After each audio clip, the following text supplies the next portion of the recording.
Welcome to the Undisputed podcast. I'm your host, Jenny Taft. This podcast is the full show from today's episode of Undisputed from start to finish. They've got a busy slate, so skip Shannon, let's get to it.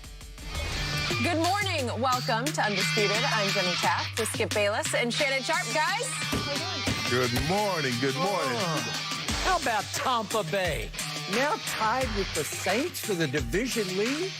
And now if Aaron Rodgers could just give me one more big game before he hits the wall Sunday night in New Orleans, we good. Yeah, but you know what? We're going to talk about the Raiders. They might be a little better than we thought, Skip. Oh. maybe a bit better? They might be a little better than we thought. Okay, speaking of the Raiders, they did show us something last night, so let's break that one down. They opened their new Las Vegas stadium in a way that would have made Al Davis proud by just winning, baby. The silver and black beat New Orleans 34-24 on Monday Night Football last night and seemed in control for most of the game behind Derek Carr's 282 passing yards and 3 TDs. Well, Drew Brees did throw for 312 yards. Most of it was underneath as the Saints offense clearly missed stud wideout Michael Thomas, who did not play due to an ankle injury. So Shannon, was last night more about the Raiders' rise or Brees' decline? Well, I'm going to give the credit to the Raiders, Skip, and I think the Raiders might be better than I realized. I've been very critical of John Gruden, but it seems to me that he and Mike Mayock has put together a great football team. Great? A great. They have the makings of a very good to great football team. Skip, if you look the way they're built, their offensive line is dominant. They can run the football with Josh Jacobs and Jalen Richard. He just has to hold on to the football, but they can run the football. They got Ruggs to take the top off, and that Waller kid, he's a problem. Saints had no answer for him. They tried a linebacker, they tried safeties, they tried corners. He was just too big, too physical. They targeted him, I think, about 15 times. He had 12 catches. He's a problem. He made the Pro Bowl last year. He seems to be on his way up. He's trying to get his name in that threshold where you talk about the kid, Kelsey, and you talk about Kittle. He wants to get his name mentioned when you talk about those two guys. Hey, what about Waller? What about the Raiders? Skip, he's very good.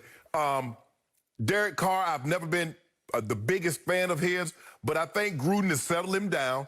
They put him in situations because when you can run the football, you can play action off it. And the Saints didn't help their cause with all those penalties, which was very uncharacteristic. The first two games, Skip, they're getting penalties out there, yang.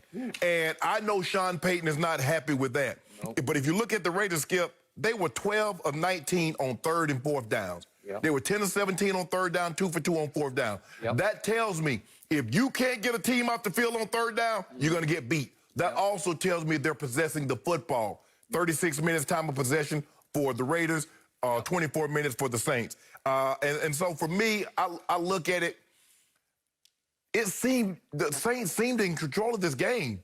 And then Drew threw a horrible interception right before the half. The Raiders kick a field goal. Skip, and when they came out at the half, they stepped on the gas and didn't look back. Yeah, I mean, you want to count that little touchdown late at the end of the game, and Drew got some little mop-up yards. But when they needed him to make plays, he didn't make any plays. And the thing was, he was doing a lot of fishing around the edge, 4.8 yards per attempt. Skip, that won't get it done. And so for me, I don't want to talk, we'll talk about Drew a little later, but I want to give credit to the Raiders. Defensively, I thought Paul Gunther called a great game, got Drew off his marks. They were hitting out there. They were trying to take the Saints' heads off. Physical team, fast team. It seems to me Gruden has built, he and Mike Mayock has built this team the way, and the vision that they have. They have speed and they're physical. So I like what I'm seeing for the Raiders, Skip. I undervalued them. I did not see this coming. Okay, I'm going to address first the New Orleans Saints, more specifically Drew Brees. I am not going to write him off just yet. Right. And I'm going to remind everyone, for each of the last 3 years, he has set records for completion percentage. Right. The first 2 years, 2017 and 18, he set the all-time record, breaking his in the second year. And then he had the third all-time greatest completion percentage last year. Right.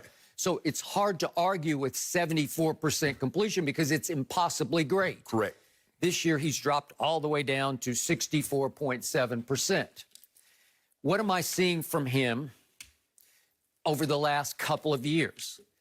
It just looks like he has to really guts up all the effort in his body to get any oomph on his throws. It does. It's like I just almost have to get a running start to get some mustard on this. It's funny that you say that, Skip, because I watched him last night and he threw the ball out of bounds. Did you see how hard he had to throw it out of the end zone?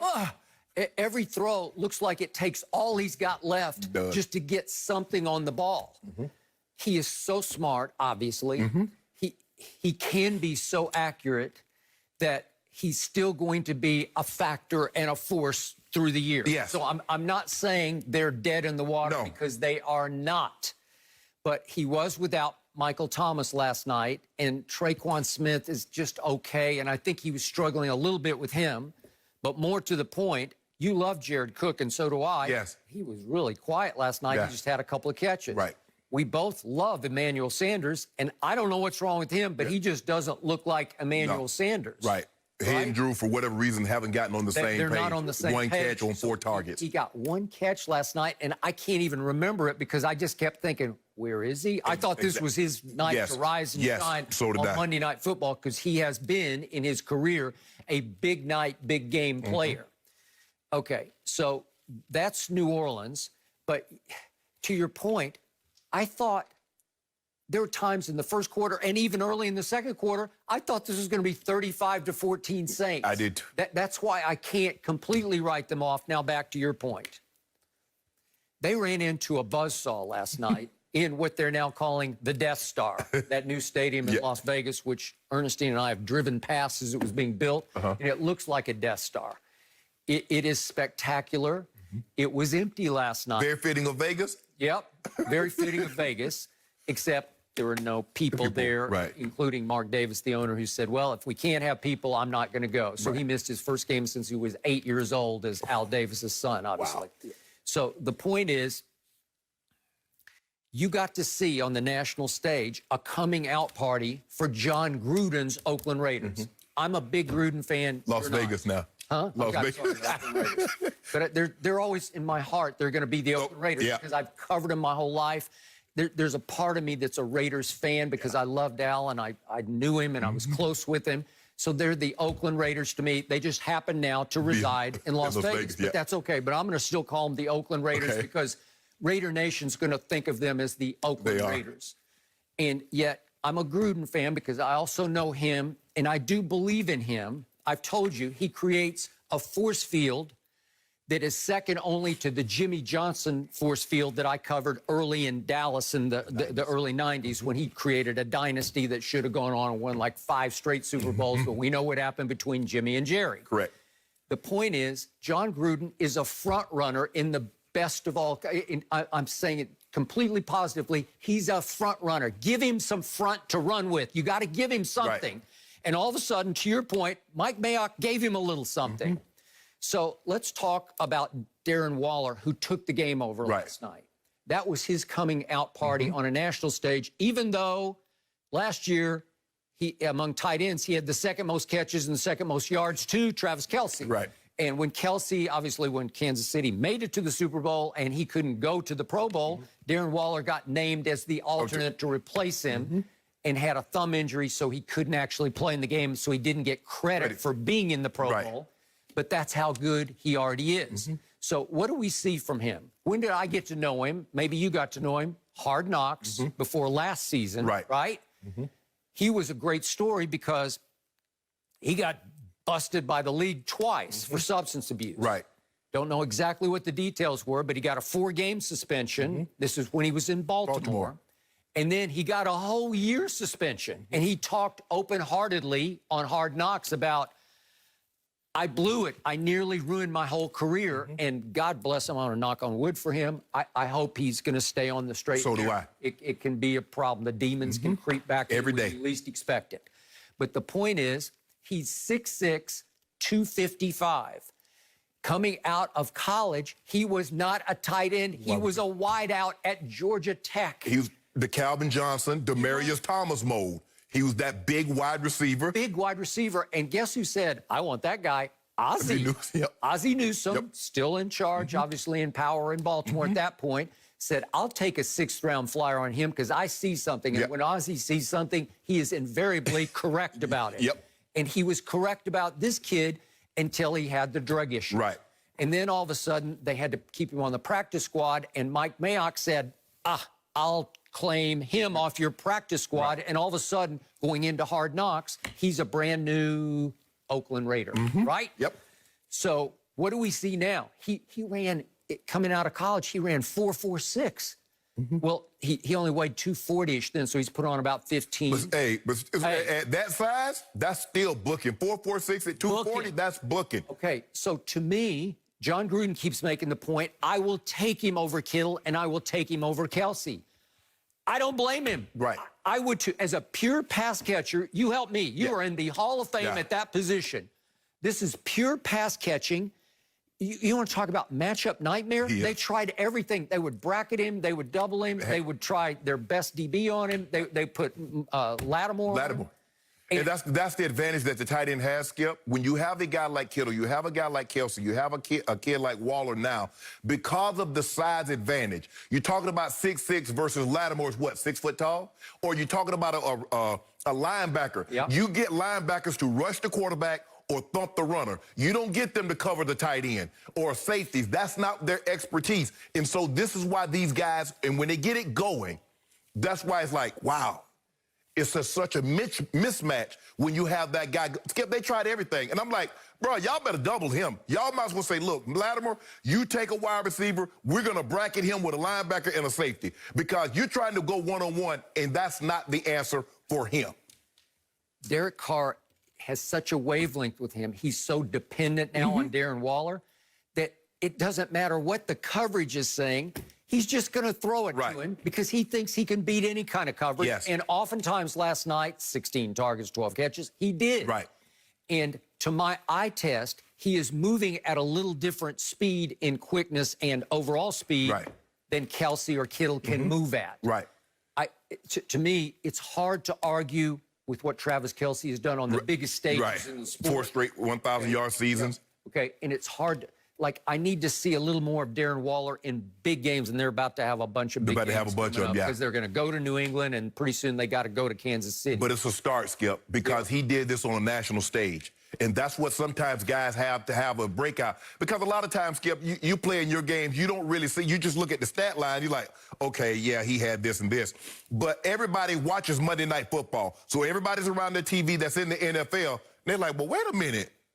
Man, this kid legit, he can play. So that was, you're right, this was his coming out party. He's about to be a household name like Kelsey, like Kittle. Watch. He is right in the middle of the conversation. And when John Gruden says it is astonishing what he has done because this is only his second season in this position, you can relate. Yes, absolutely. It's hard to say, oh, I was split out wide, now I'm a tight end, and sometimes I'm in tight in the formation, sometimes in the slot. I think the hardest thing to learn for a wide receiver transitioning to tight end, Skip, is to learn how to run routes in a confined area. Because you have to realize when you're outside the numbers, you got all that space. But now they bring you in tight to the line of scrimmage. You got to get past a defensive lineman. You got linebackers right there, normally the safety. So that's the thing. But because he was a wide receiver, you see how well he gets in and out of breaks. Because that wide receiver, now all of a sudden, that takes over. The key for him is that blocking. Because if you got all of a sudden now you blocking 300-pounders, there ain't no DBs you're blocking. You blocking DNs and linebackers now. Yep, and I don't know about that part of it, but I do know John Gruden can call a football game. Yeah. When he gets on a roll, he's over there throwing his fist. He can out clever you. Well, he did. And he was moving Darren Waller all over the place. A lot of motion. Like one time he brought him all the way across the formation when they threw the touchdown pass to the fullback. And just wiped everybody. Everybody was, oh, there goes 83, 83. And he runs all the way across the formation, all the way to the flag. And then slide the fullback. And you just slid the foot back into the hole. Drag fullback slide is what we call that place. There's nobody home. Oh, that's pretty. Because you know because they run so much down flat, Skip. So now we run the tight end. Okay, here come the tight end. Now they drag the fullback, and there's the fullback wide open for a touchdown. Yep. So they got 2 kids fairly late in the first round a couple of years back. They got Josh Jacobs, who just can run like a banshee, man. He can just attack you. And it looked like he had a leg issue, like a thigh injury. And he just came back on and just helped kill the clock last night. Richard can get loose, obviously, so you got a pretty good 1-2 punch at running back. Because both of them can run it, both of them can catch it. Okay. And then Jonathan Abram. I've told you before, and you may not remember, but I loved him coming out of Mississippi State before the draft. Yeah, dude, he ran like 4.2, right? He can fly for a safety. And he has no regard for his own body. He's one of those guys who just doesn't care. He will blow himself up, and he will blow you up, all at the same time. He blew himself up early last year in the opener, and was it the opener or first? Yeah, it was his first game. It's a Monday night game. And that was it for his rookie year. So is he still a rookie or is he a veteran? He says he's still a rookie, but he doesn't play like a rookie. No. And he brings such edge to the defense. Like you said, the offensive line sets the tone for the offense. Well, he sets it for the defense. Right.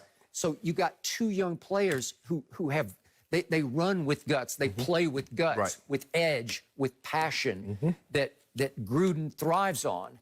And my issue with New Orleans last night became a defensive issue because, to your point, first of all, they had, what was it, 10 penalties for 10. Whoa, for what was it, 10 for 129 yards? That's so not short. And they had like 9, they had like 8, 9 last week. Yeah, okay. And then the key play of the game, after Richard had lost the fumble, and I thought he might have lost the game, Drew Brees could not capitalize, and then it becomes a 3rd and 10 play at the Saints 20. Right. And here comes, if we could see this, Jalen Richard goes wide with it, and help me out. On third and 10? 3rd and 10. Oh, that's the pick. That's the pick, okay, which was a huge play. This is it right here we go. Here we go. Are they going to tackle him? Is anybody going to try to get him? That was some weak effort on the part of the Saints. Yeah, Jack Rabbit got a submarine to see. Can't run himself out of play. He got to go low on 71. You cannot do that. No. Because all you did was make a hole bigger. Would you do this right? Okay, this looks like a give-up play to me. Yeah. This looks like a defense that has lost heart. Right. That has lost its stomach for hanging in this football game. And that was like, we give up. Right. We're done.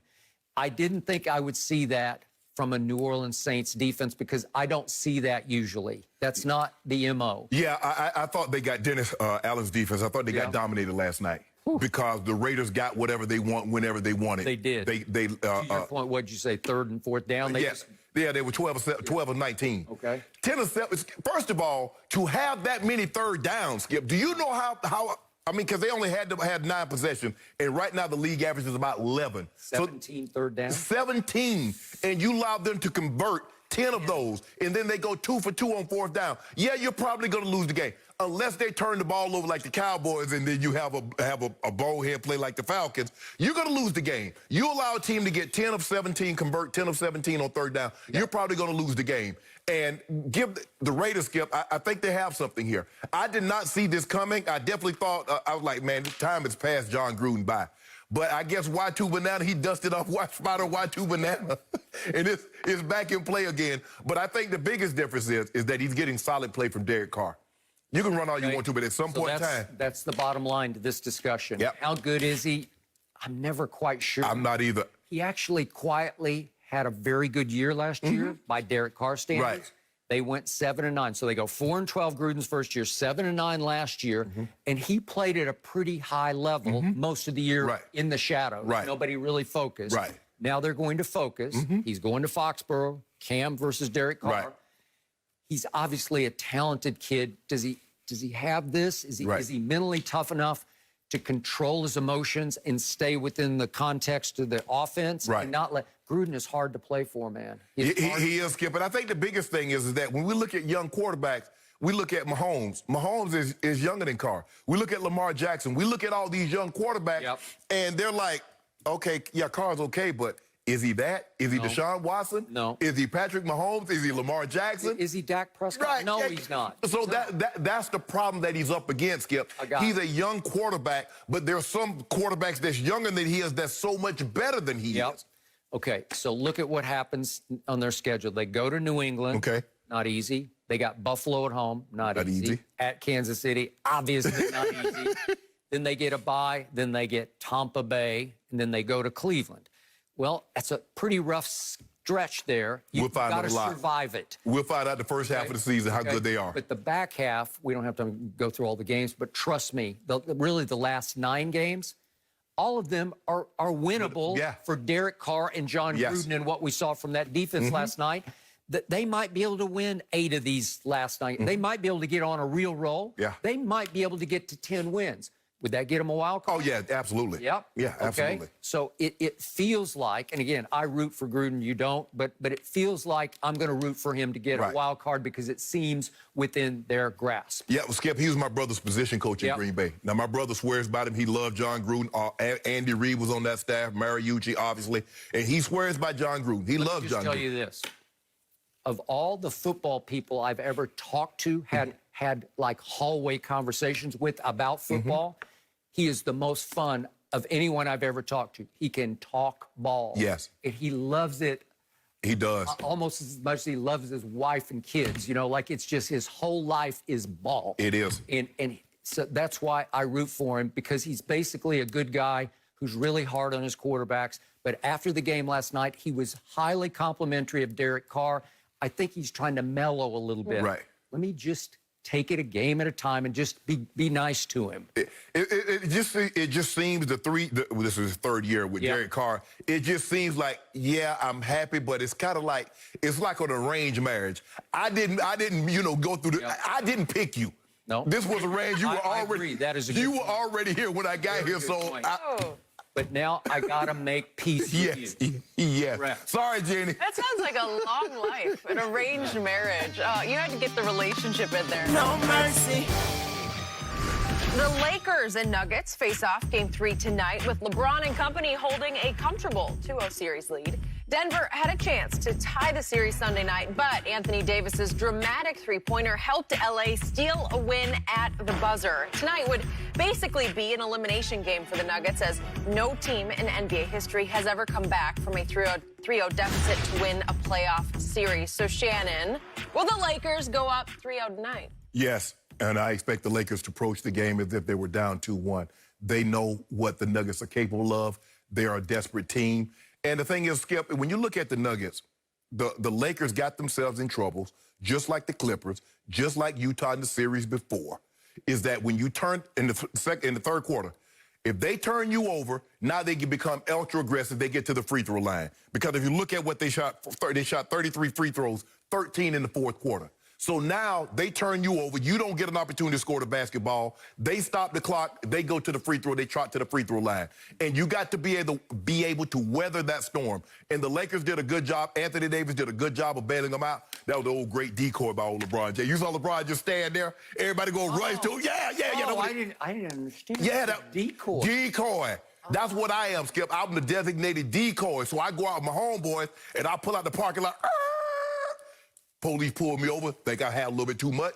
Other people go home. But that's nothing here, no doubt. That's what I'm saying. That decoy, you got to understand how that works, Skip.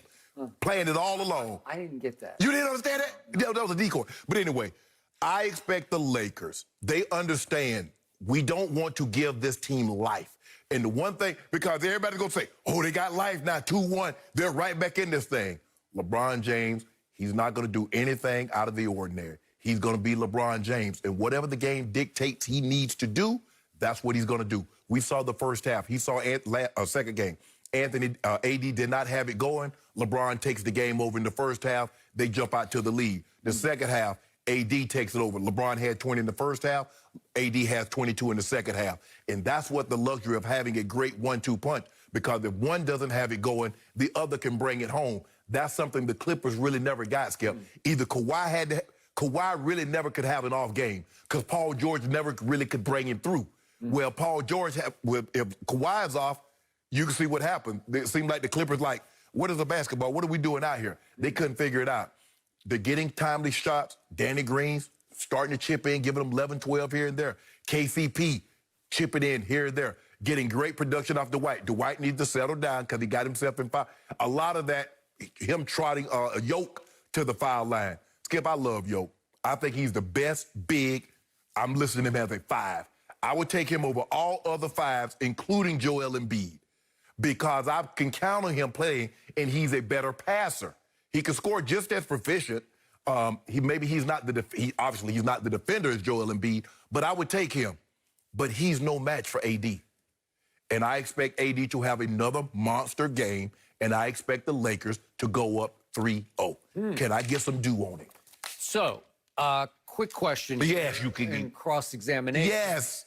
You predicted before this series started Lakers in 6. Yeah. So are you going to predict then after it goes to 3-0 that the Nuggets are going to win games 4 and 5? Nah, they'll win game 4. Is that right? And then we'll finish up in 5. Oh. Yeah, my estimation might have been a little off. Really? Yeah. Well, you were trying to make the path harder than it really is. What? You're trying to give some credibility to the path LeBron has to another championship. Well, actually, Skip, you know, I didn't anticipate, you know, AD having to hit a 28-footer at the buzzer. Neither did I. Another quick note before I proceed into what I'm about to say and unleash. Do you realize that routinely the Clippers against the Nuggets were 8.5-point favorites just every night until Game 7? Then they were only 7-point favorites. And routinely, the Lakers are only 6 or 6.5-point favorites. So again, the odds makers are actually saying the Clippers were stronger than the Lakers. The odds makers need to shut up. They need to shut up because they got bankrupt messing with the Nuggets just 2 weeks ago. Yeah, and everybody, the Clippers. And the Nuggets just steady cashing, people betting on the Nuggets and steady cashing chips. So the odds makers paid more respect to the Clippers than the Lakers. Duly noted. Yeah. Right? Yeah. That's why I picked the Clippers to beat the Lakers. And you and the odds maker are wrong. So here we go again. This feels all meant to be to me. It's like the Lakers are on this meant to be roll in the wake of the late, great Kobe Bryant. It feels like they're fueled by Kobe's memory. This is their time to rise and shine and do this for Kobe. And it feels like they just keep getting every break they can get. What break did they get now? Well, they drew Portland in the first. Portland was 35-39 in the regular season. And I'm saying this is a joke, and it was a joke. It should have been over in 4, but it was over in 5 because LeBron blew the last 7 minutes of the first game. Had it right in the palm of his hand, literally 6-point lead with 7 minutes to go, and couldn't get that home against that team, the worst defensive team in the bubble. Really?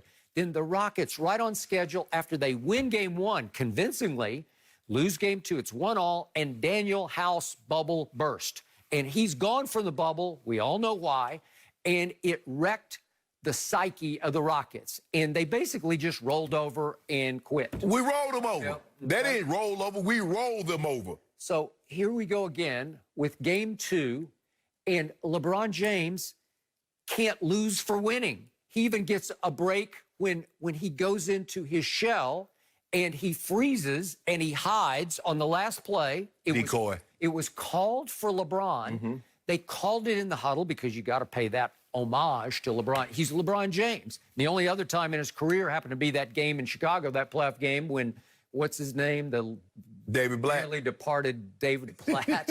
he has the audacity to call the last play for Kyrie, that makes sense to me. And LeBron said, no way, give me the damn ball. You know what, Skip? It wasn't the fact that he said that he wanted Kyrie to take the shot. He wanted LeBron to take the ball out. He did. Correct. LeBron said, miss me with your foolishness. Correct. And LeBron got mad, and I always tell you, I love LeBron when he plays mad because it's not often.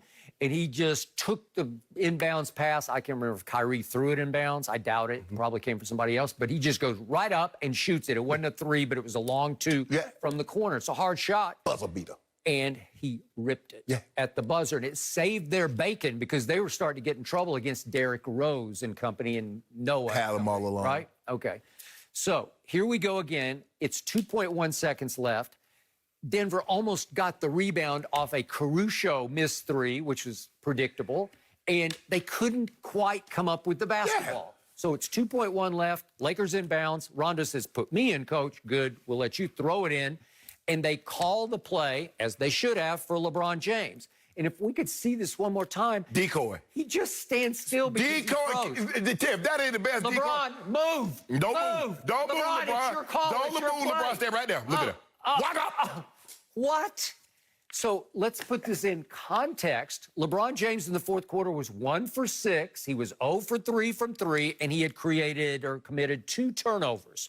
So he's just saying, I want no part of this play. That's not what he's... Yes, he was. He just froze. Do goats hide on the last play of games? Skip. It's a goat who hid. Skip, you and I both know this was the play design, and you draw it up like this. Skip, are you upset? Look, when I look at it, like, let's take the moth and the flame.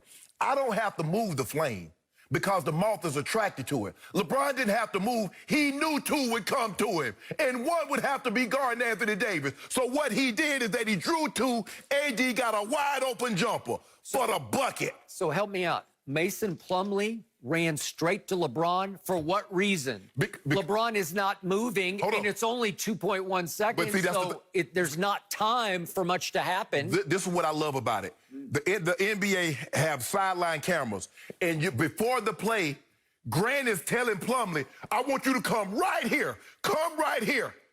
Go look it up. Because he's thinking that LeBron is going to do something funny. And Plumlee runs right to where Grant has instructed him to come. And guess what happened? It worked out because Frankie V on top of his game called it, knew what was going to happen. Did AD run to pick for LeBron? No, he didn't have to. No, he did not. He didn't Mason, and I love Mason Plumlee. He's a Duke kid.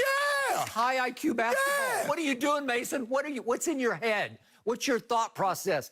He is running free across the top of the circle to the far wing. Maybe you should run with it. We're going to put, tomorrow I'm going to have this video because I'm going to show you what Jeremy Grant instructed Mason Plumlee to do. He instructed him to come. I want you to come right here. Why would he instruct him to do that? Because he thought LeBron was going to do something to him. Do what? Spin, get the ball, and put a jumper in his eyes. To do that, you would need somebody to come and pick for you, and nobody was picking for you. You were standing still. Yeah. LeBron could body little Jeremy Grant. He ain't got enough bricks in his back pocket to tie him down when that storm come. The classic quote came from Rajon Rondo after the game. I locked eyes with LeBron, and he did not move. Exactly. That's what he was supposed to do. That's called I freeze, I hide, Really? I want no part of this play. It. You know it, and I know it. AD, look. And he got away with it. First of all, and AD took him off the hook. AD's walking back. He said that was a great decoy by LeBron James. That's what AD said. I did not hear a word about that. Hey, I'm gonna have my people. people. I'm gonna have my IG people send it to you. That's what he said. Okay, I don't read any of my mentions. So No. You need to be there. Bring it to the show tomorrow. Okay, I'm gonna bring it to the show tomorrow. AD's talking about, but I'm also gonna bring to the show the cut up where they're saying Jeremy Grant is instructing a Plumlee to come there. Come there for what? Because that's LeBron James. Oh. That's LeBron James. I don't think Jeremy Grant is afraid of LeBron James. I don't. In that moment, he was. I don't believe in that moment. He wasn't afraid of Kawhi Leonard. Wait a minute. Yeah. There's your first mistake. You keep trying to compare Kawhi to that guy. I told you he was the full king. Oh, Jenny, did you see that little crown he had? He took a shot. That's the new king. This is Kawhi town. I said, Skip, don't do that. Skip, don't do that. So let's just get rid of the Nuggets. I wish they would just call No. I don't have anything to do tonight except watch the Lakers. Nope. But still, why would I subject myself to this kind of torment? Because this will be a 20-point Laker win tonight. The Nuggets just got shot in the heart. They got a tremendous 1-2 punch. Everybody knows what Jamal Murray is capable of doing. We saw that in games 5, 6, and 7. We saw it early in the series against Utah. We saw a 40-point game 7. We saw that against the best defensive team in basketball with all those dogs and all those lockdown defenders. So how are the Lakers going to win game 3? What you mean? You said it was easy. Whoa. Hold on, time out, Skip. The difference Which is it? Hold on. Clippers, Lakers. LA's always gonna be a Laker town. What do the Lakers win by tonight? 1? You're making, or maybe by half a point? No, I'm gonna give you the point. I give you the spread. I give you the spread. Well, it's only 6. Okay. I don't want any part of it because the Lakers are going to win by 20. I'm going to give you the spread. You give me that. Yes, you can have it. Bet against them. You said it's going to be a close game. Hold on. Why would I bet against? You said it was going to be a Lakers in 6, so Nuggets got to win one of these games. Yeah. Right? So hold on, Skip. I say as long as the Lakers win, it can be 4, it can be 3. I don't care. as long as we win this thing and hold up that trophy. And I told you at the beginning of the year, when they got AD, I said, I'm going to the parade. Now, you know, every time I told you I'm going to a parade, I told you in 2016, I came on your show for the very first time. I said, Skip, I'm going to drive me a fire truck in the parade, and I invite you. And by the way, you switched your pick at the last second while we were going off air, and I said, I'll give you a chance to amend your pick, and you did. You jumped right off the bandwagon. Yeah. Okay, so you probably jump off this one. Oh, no. This is an all-time cakewalk, and I'll just... And I'll just give you this. I'll sum it up for you. It's like rock, paper, scissors. The Clippers were the rock that would have busted up your scissors. No. Like your scissors. No. We dynamite. But the Nuggets were the paper that covered rock. Skip. That's what happened. This is what I don't get. Okay, this is what they told us.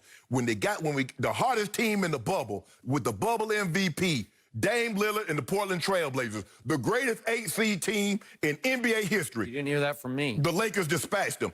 Ooh, that small ball. James Harden, Russell Westbrook, raining threes, yada, yada, yada. Dispatched them.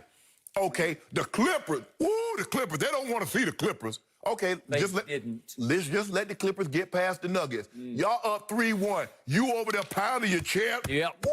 I thought you the Wolf of Wall Street. Yep. Jordan Bell. Boom, boom, boom. Yep. Look at old Skip over there celebrating. Yep. You, Clipper Darryl, Marcellus Wiley, everybody Clipper Nation. Clip.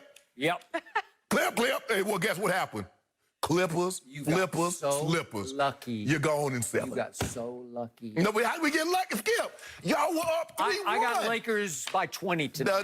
By 20. Book it. No. Yep. We winning this game. Watch that 1-2 punch. Watch that 1-2 punch. Are you making a case for the Nuggets? Watch that 1-2 punch. I know.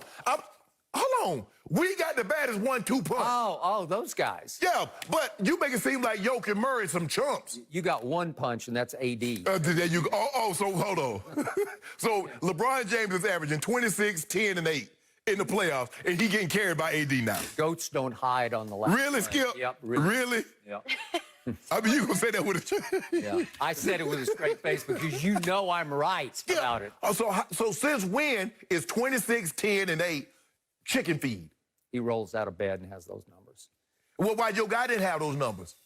Why your guy? You always talk about my guy froze down the stretch. Did my guy have a better, a worse fourth quarter than your guy had the last half of Game 7? One bad fourth quarter. Well, you can't have a bad fourth quarter if it's a Game 7 because you're going home.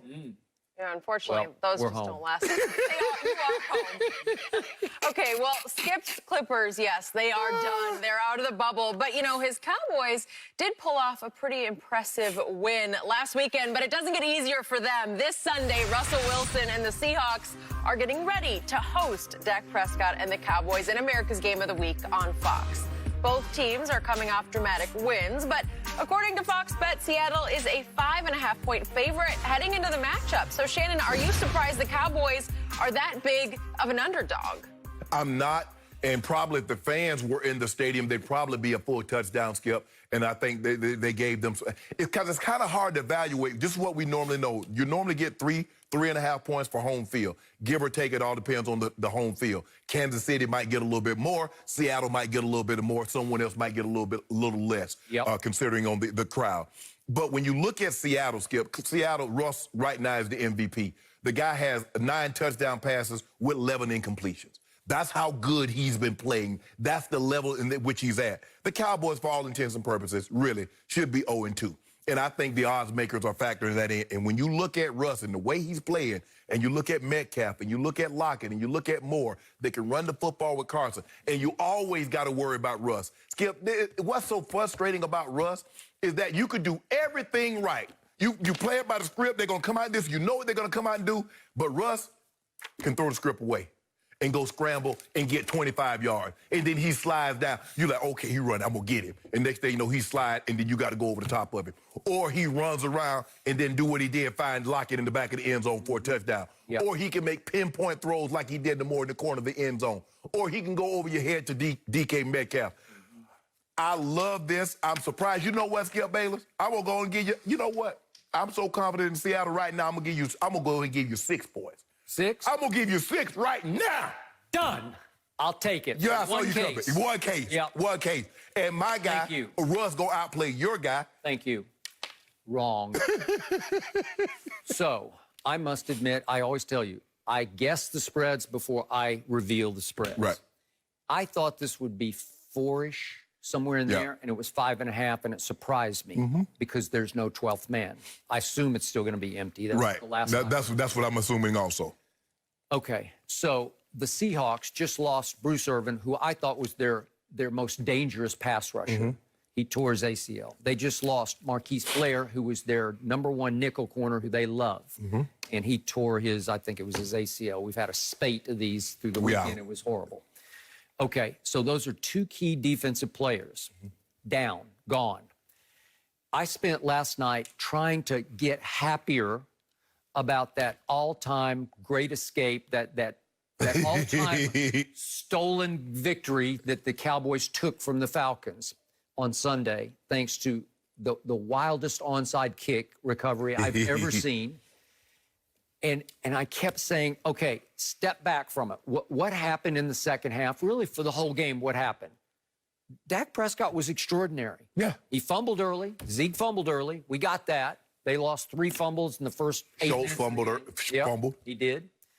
But Dak threw it about as well as he's ever thrown it before. Agree with that. With accuracy, touch, velocity. He made every throw you can think of making. All in desperation, because I always tell you, that's when he's a warrior. That's when he's at his best. So obviously, I would like to see that from the first instead of after it's almost over. Okay, so he goes 34-47 for 450 and a touchdown.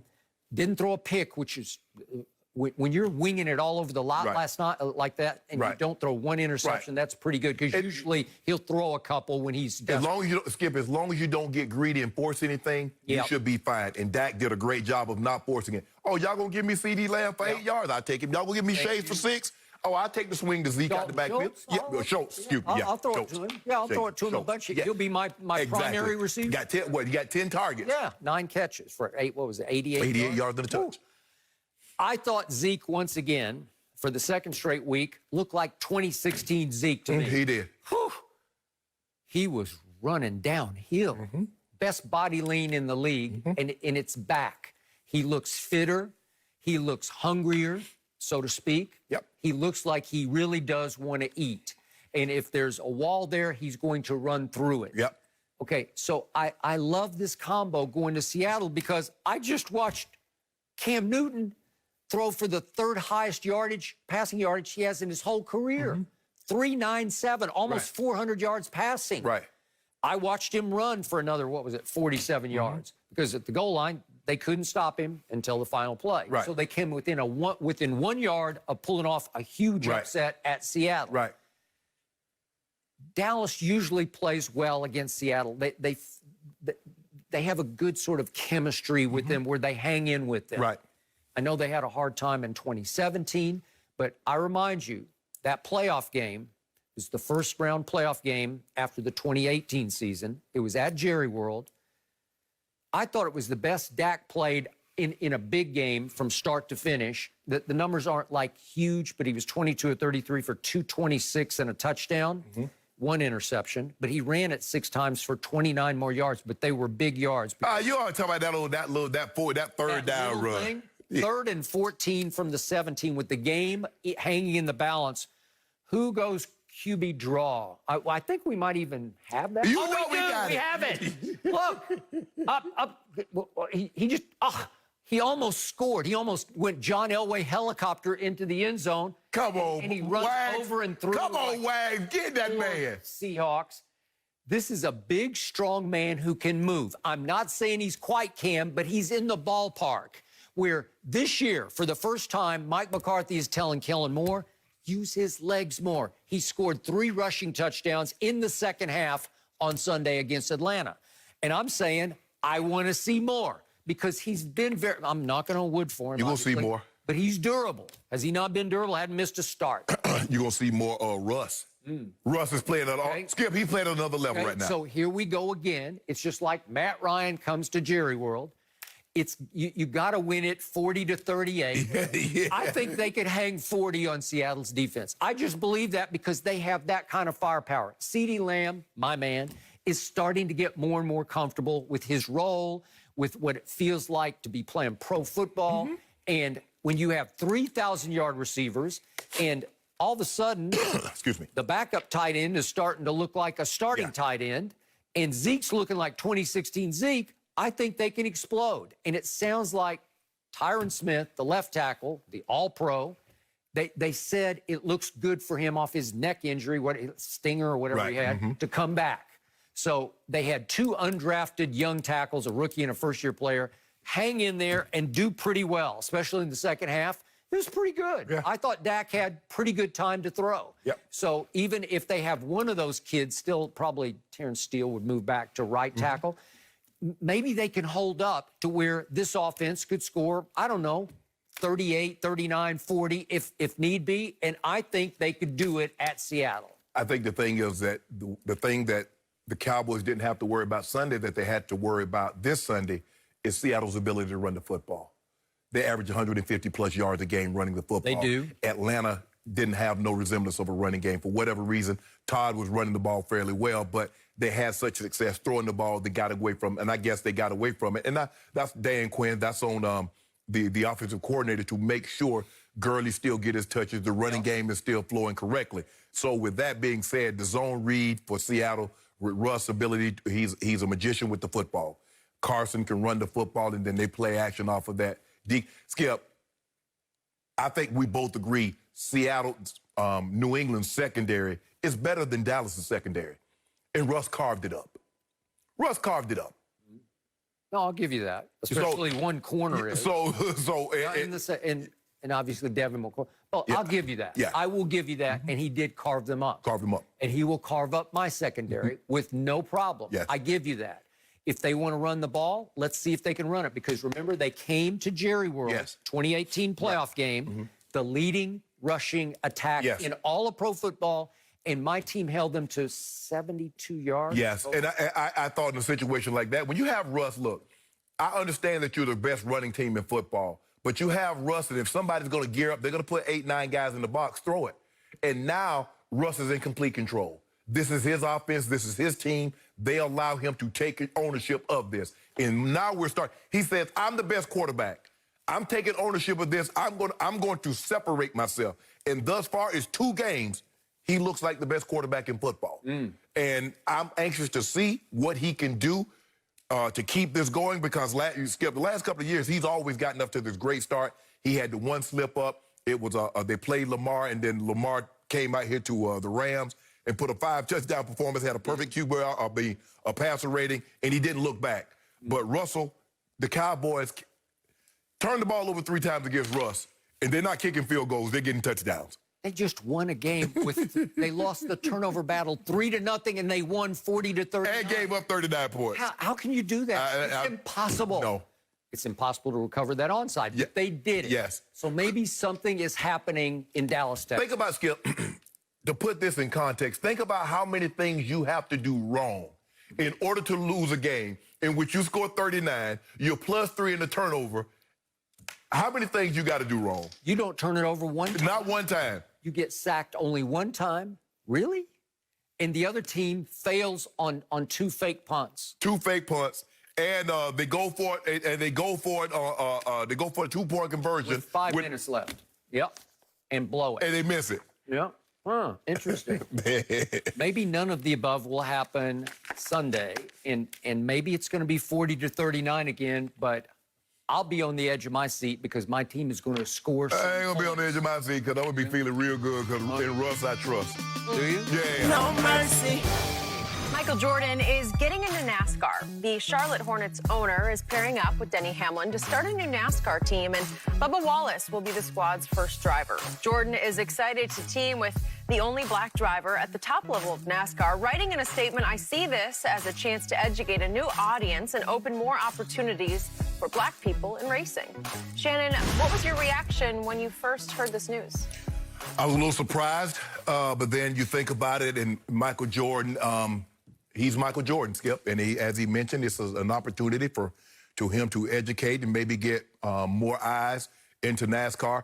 Skip, I grew up, being from rural South Georgia, NASCAR was big in the black community where I grew up at. And I knew all the drivers. So I grew up with Bobby and Donnie Allison. I remember when Cale Yarborough and Bobby Allison got in the fight in '79 at Daytona, and Richard Petty won the race. And so Harry Gant, the Skull Bandit, and David Pearson, the Silver Fox. So we watched it. My brother and my sister and I, we used to watch Talladega. We used to watch Daytona. So I'm very familiar with it. So weird to me because you have nobody to identify with. Zero. And I knew, Skip, I knew the Johnson brothers, the Wood brothers. I knew the owners. I knew, and as I got older, I knew Rick Hendricks and Jack Roush and all those. Joe Gibbs got into racing. So I'm very familiar. And Michael Jordan is looking at like, well, hold on, wait a minute.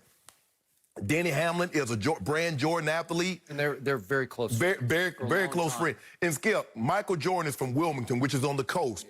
Charlotte is the home. Well, actually, a lot of these drivers are based out of Kannapolis and Mooresville. How do I know? Because I went to Kannapolis and got my 2 Pomeranians, and I drove and it said home of NASCAR. And so I'm very familiar with how this things operate. And so it seems like a natural progression. Well, Charlotte is just a hotbed. Right. It's, have a big race there. The NASCAR Hall of Fame is in Charlotte. And so this is Michael Jordan's from North Carolina. He's born and bred. So he knows, and having him, Skip, this is not just anybody. This is Michael F. Jordan. Arguably still one of the most recognizable faces, names in all the world. All the world. And so for him, it's like, you know what? I'm gonna start a NASCAR team. Skip, now he has a fishing team. He used to have a motorcycle team. He did. And so, when I sat back and I thought, I was like, man, Michael Jordan. But then you're like, okay. He says he wants to educate. He wants to get more. He wants people to open up. And this is a very good look for NASCAR because of what their history was and what they're trying to get away from. Well, he said in his statement, historically, NASCAR has struggled with diversity. Okay, that's a nice way to put it. That's a very nice way to put it. And so for him and to get Bubba Wallace, I think it was a natural that if Michael Jordan is getting into NASCAR. Well, how great is it he was available? And I think he might have made himself available also. That sounded like it, right? So, Skip, I'm happy. I'm really happy. And Michael Jordan, Skip, over the last 5-6 years, now I'm sure there have been things that Michael has done in the behind the scenes, but Michael has been more out front. With social issues, with diversity issues, with equality. And so for me, I'm happy. And for us, because, NASCAR's right here on Fox, so maybe, I'll get an opportunity when this COVID is, I get an opportunity to go see a race or something. Do a little commentary, maybe? Hell, they had your boy up in the booth for a little bit, Unfortunately, Michael Jordan's now an owner, and he might nix that because you have been so hard on him on this show. No, they're hard. You say LeBron James is the GOAT? Okay, that's okay. That's okay, Skip. You can watch, but you can't participate. No. All right. So when I heard this, I was like, God, match made in NASCAR heaven. I couldn't make this up any better than this match made in NASCAR heaven. Because obviously, Bubba Wallace, for all the wrong reasons, became a household name. Yes. He became a nationally sympathetic figure because of the noose controversy. And he handled it beautifully. And because of that, he's right on time to have a new big brother. And Michael Jeffrey Jordan as the owner. And there's a little loophole here that they had to walk through, which is Denny Hamlin's a part of the ownership, but he's still going to race because he's not the majority owner. So that works. And obviously, Denny Hamlin's so close to MJ that he even represents Jordan Brand shoes. He wears them when he races. Okay, great. He has been a fixture at Charlotte Hornet games, courtside, almost like being their Jack Nicholson. There's so much. And they're golf buddies. So it's a powerful connection with Denny Hamlin. I think it's going to be an even more powerful connection with Bubba Wallace. So what did I see as I watched a guy I know fairly well in Michael Jordan during the Last Dance episodes? What were they? 8 episodes. Well, There were five times- two-part. It was a 10 episodes, 10 5 two-part series. 10 episodes? Yeah. I think is there 8. Okay, 10. 10 hours. Okay, so what did I see in the man that I knew in 1998 during The Last Dance? I saw a certain wistfulness in him. I saw a little bit of a sadness in him. Mm-hmm. I saw some regret. I might have even sensed a little bit of guilt in that he did not give back while he was a player. Mm-hmm. And for the longest time, once he was an ex-player. Mm-hmm. He's taken a lot of heat for that, deservedly so. Correct. Some from you. And you're right. Everybody is right who has criticized him for where are you? You're the most powerful voice and figure in all of sports. And where are you when it comes to supporting your community? Well, pretty much nowhere. He just stayed out of the fray until recently. Then he dedicated, what was $100 million from Jordan Brand, okay, over a 10-year period. Right. And day after day, he does something else and then something else and something else. And this is another way for him to help NASCAR by giving back to NASCAR. Right. To me, it could be a beautiful thing. It also could help Michael on another front. As you pointed out, he owned an AMA Superbike team for the longest time, and nobody really knew much about it. But he won one race in 10 years with the Superbikers. Not great. No. And just to point out, because I am objective about him, greatest player ever in any sport, greatest competitor ever. But when it comes to owning and operating, managing a basketball team, Charlotte, he has run for 14 seasons now. They have 3 playoff appearances in 14 seasons, and everybody always says it's so easy to make the NBA playoffs. 3 times, and he's never won a playoff series. The first 2 times were 2010 and 2014. He got swept in the first round by the Magic, then he got swept by the Heat, and then they had one 7-gamer with the Heat in 2016. So that brought his record. They lost, obviously. That brings his playoff record in Charlotte as the overseer to 3-12. Right. Never has won a single playoff series. Well, to me, it's shameful that the greatest player ever can't even be a decent GM, like just an okay GM, because he's the worst GM. Well, see, that's the thing, though, Skip. You have to understand is that when you get into things like this, that it's just not you. See, Michael Jordan can get in the game, and he can take the game over. When Joe Gibbs started racing, Joe Gibbs, Skip, you got to put people in place, and you get a lot of people. So he just didn't start winning, cups as soon as Jack Roush. It takes time. I got that. And so that's what it's going to take. My point is this. This man is so competitive. Yes. And this kills his soul. Yes. That he hasn't been able to take his home state NBA franchise to some sort of glory. But see, Skip, that's an unrealistic expectation because he won so much as a player, you automatically think that transfers to ownership and everything that and it seems like everything that, he had the shoe. I mean, here's a guy that built the sneaker industry to what we know it is as today. Yep. Okay. But, Skip, now you got asking somebody else to drive. You have to have other mechanics. You're going to have other guys to oversee that in order for you to have success. It's kind of like a basketball team, Skip. You got to hire the right coaches. You got to get the right players. You got to get the right front office people and all of that. While nobody even knows.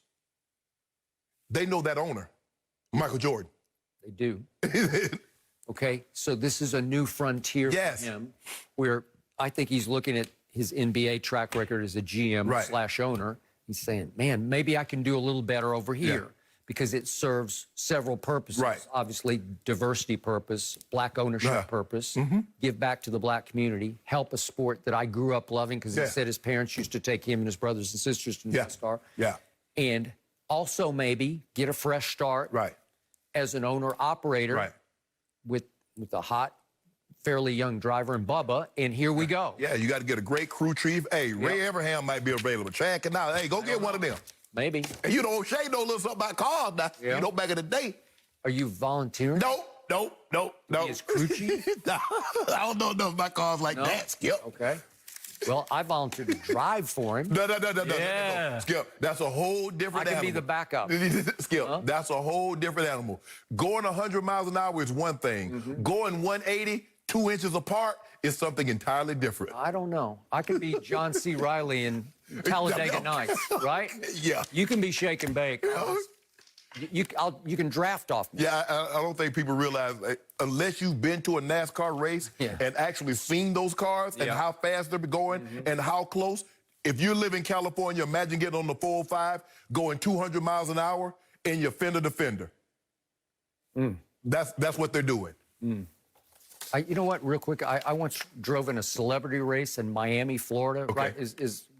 I just gotten out of school. Right.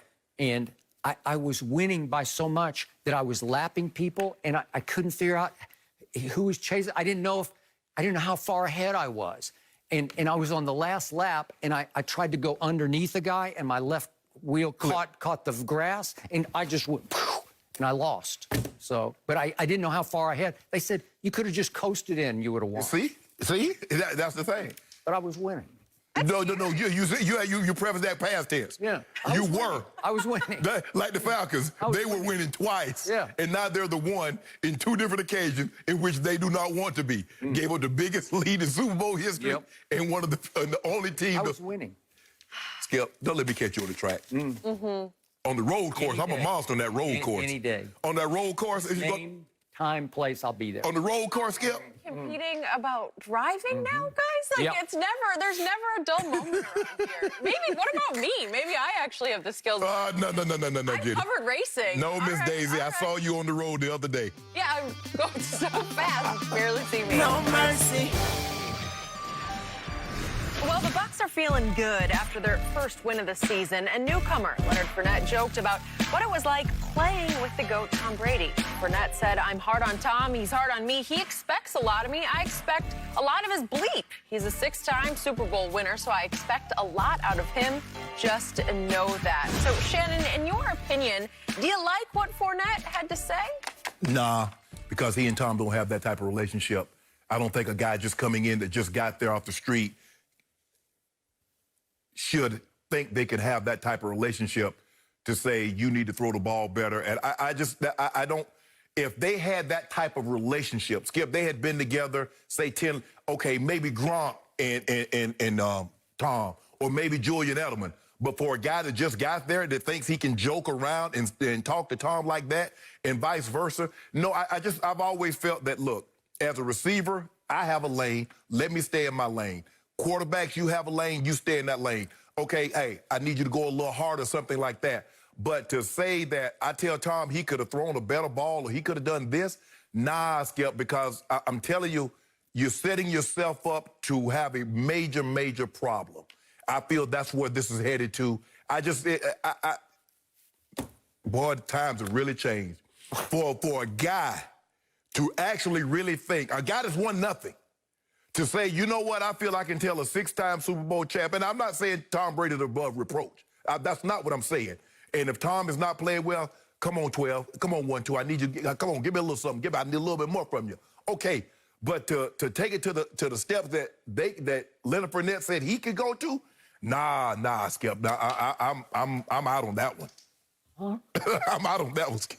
When I read these quotes the first time last night, I said, is he joking? That's what He's not joking. No. I'm hard on Tom, and he's hard on me? What? No, it doesn't work that way. No, it does not. I am so trying to get on board with Leonard Fournette. When our show first started in 2016, the first day of the show, I picked him to win the Heisman Trophy.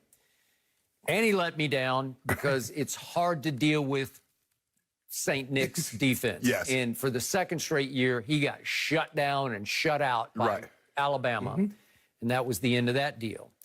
And then I tried to like him in Jacksonville, albeit under the Tom Coughlin regime. And he had his moments. He had 1,040 yards his first year. Then he was hurt much of his second year. And then last year he had 1,152 yards. Not bad, 4.3 per carry. And I'm thinking that's pretty good. And Jacksonville didn't think it was good at all because they were tired of his attitude. Correct. and they shopped him, couldn't find a buyer. Right. And they just cut him. I cut him. He was on the open market. Yeah. What was he, the fourth pick? He was the fourth pick in the draft. Yeah, What? first back taken. Huh, interesting. And he's just free. He's out there. Anybody can sign Leonard Fournette. Right. And I was ecstatic when the Bucs jumped on it and said, yeah, we could use Right. that. And I wasn't that ecstatic after the game at New Orleans because he carried 5 times for 5 total yards. He caught 1 ball for 14, which was pretty good because he can catch it and run with it, obviously. Then Sunday happened, and he wound up with 103 yards on 12 carries, but the last carry was the carry because he just broke it loose for 46 yards and the game-breaking touchdown. Right. Way to go, Leonard. And then I guess he was feeling himself, right? I guess. That's all I can figure out. And because Tom Brady goes out of his way to buddy up to the 53rd guy on the roster. Yes. Any of the special teams kids, he wants to be their friend. Right. Well, maybe he wanted so much to be Leonard's friend. And by the way, when Leonard scored, Brady was all over him. They're hugging each other. So maybe he's opened his door so wide that Leonard thinks, me and Tom, we're close now. Yeah, but I can just tell. There's levels to that, Skip. I remember Steve Williams, who was the former caddy of Greg Norman, but he's probably most known for being the caddy of Tiger Woods. And he and Greg went their separate ways, and they asked him why. He said, Greg and I had gotten too close. I had gotten too comfortable. Greg would hit a terrible shot, and I would say, what were you thinking, dum-dum? Or bonehead? He's like, wait a minute. Because normally, Skip, if the golfer hits a bad shot, he's like, the caddy gave me the wrong club. And you just have to bite your, you're like, no, you picked that club. You know, you can say, no, instead of taking an iron or 9-iron or 4-iron, whatever, you can say, no, give me this club. You requested, I gave it to you. He didn't talk him out of it. But for Leonard Fournette, who just got there. 2.5 weeks ago. And to talk about, oh, yeah, I'm hard on him, and he's hard on me. What? Bruh. I can honestly say, Skip, in all of my years, I have never, ever heard of this. Ever. Tom Brady is in his 21st NFL season at age 43. Leonard is in his 4th at age 25. Right. What do you think? The man has almost been in the league longer than you've been alive. That is correct. Real close. It's getting the thing from, look, normally how it works, if you're playing with a historically great quarterback, and I guarantee if you ask Michael Irvin, you ask Jerry Rice, even if the guy makes a mistake and throws it low or overthrows it, my bad, I should have got that one. You don't come back and say, bro, what the hell you doing? Man, what? I've never, people, I'm telling you, I played with John Elway. I've been around a lot of great, even at the Pro Bowl, Skip, we wouldn't say nothing like that to the other, and those guys just working with us for like 2 or 3 days. We would never say, bro, what the hell you doing? And for Leonard Fournette to just come in off the street and thinks he has that type of relationship with Tom Brady that he can say, oh, bro, you need to throw it better. Or he said, I tell him, you held the ball too long. What? You held the ball too long? And then he tells me, you need to run a little harder. Well, okay, I get that part of it. Hey, but I mean, now, look, there have been times, you know, John was like, hey, come on, I need you to hit the hole harder. But this really? Man, I guess that's what the NFL is headed, Skip. This is a new era now. Hey.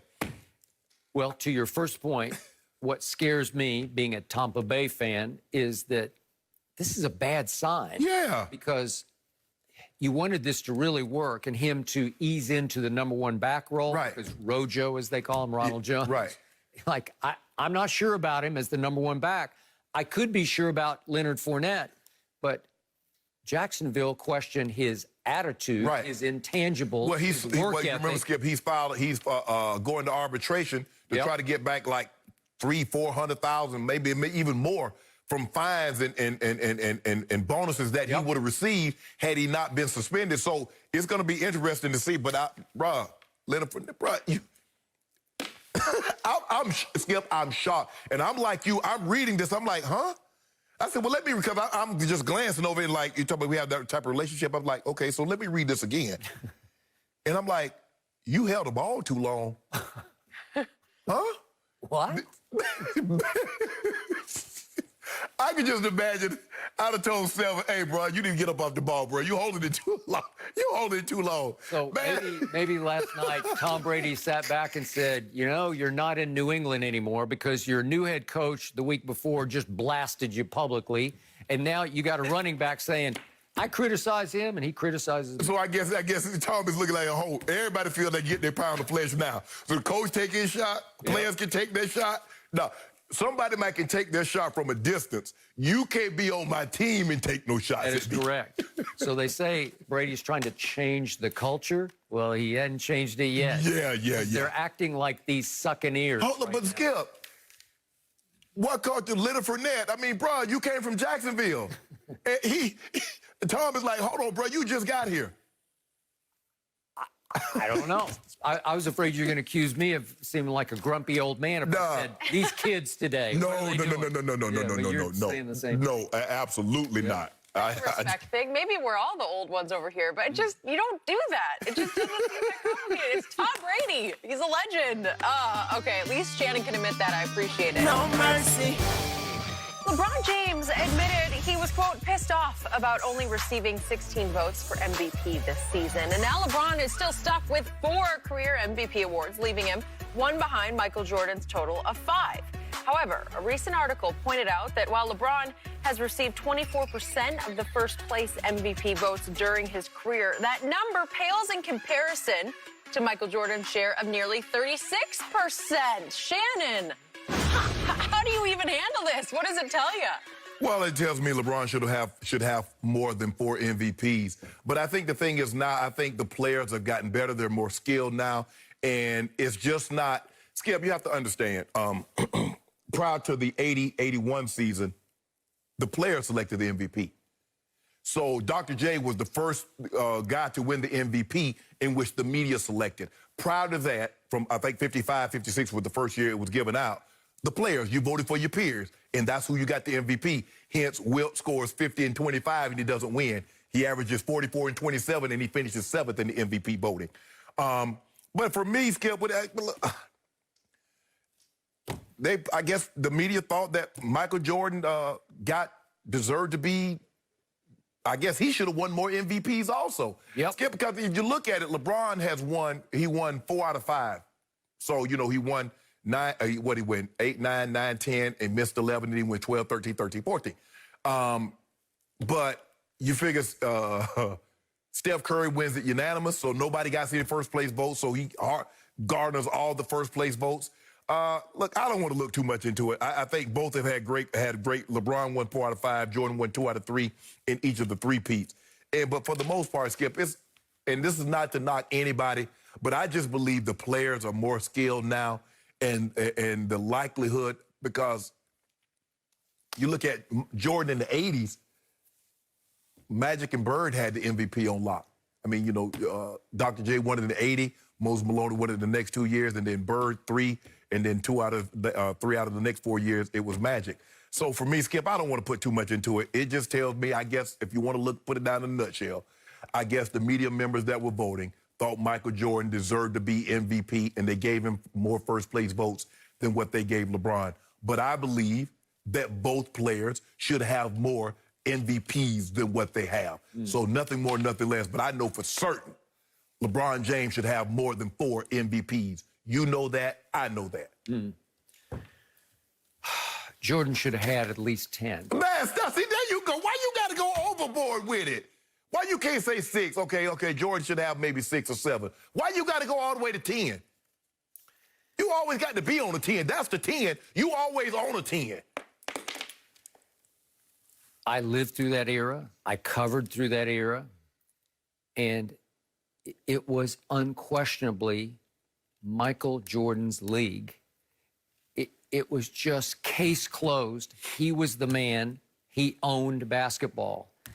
Magic knew it the first time he saw him. Bird knew it the first time he saw him, up close and personal when he scored 63 in the game number 1. They got swept, but he scored 63 in overtime. And Bird said after the game, that was God disguised as Michael Jordan. They could just see what was happening because he had the physical and the mental. They could see cold-blooded killer on the basketball court. they could see force of nature. The media could see it and feel it to the point of awe, where everybody just knew he's the man. Mm-hmm. There was, obviously, as we went past Magic and Bird, then we had Charles Barkley and Patrick Ewing. We had Malone and Stockton, and I could go on, but they paled in comparison. Right. He marginalized some great players. Yeah, he did. Absolutely. They were great players. They put up incredible numbers, but they all lived in the shadow of that one guy.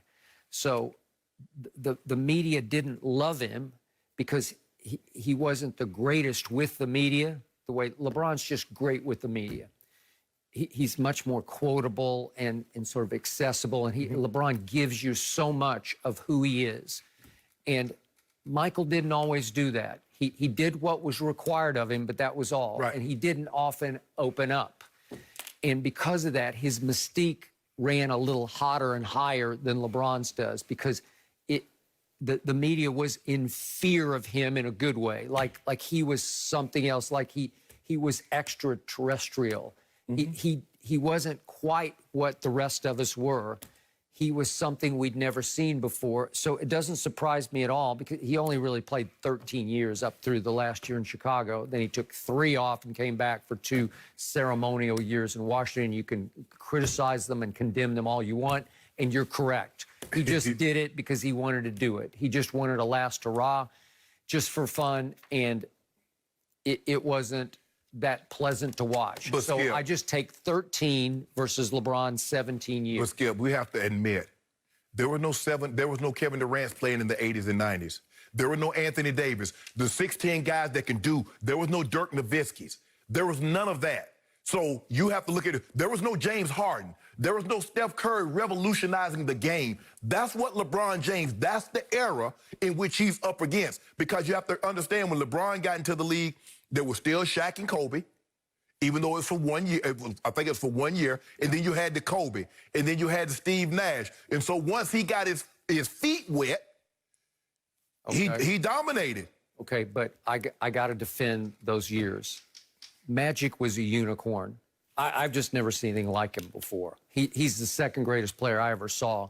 He was 6'9", and he could just dominate games with his will and his spirit and his talent and physicality, because he was a powerful 6'9". Skip, but I think we have to agree, the players are more skilled now. Skip, think about it. Kevin Durant is 7 foot tall.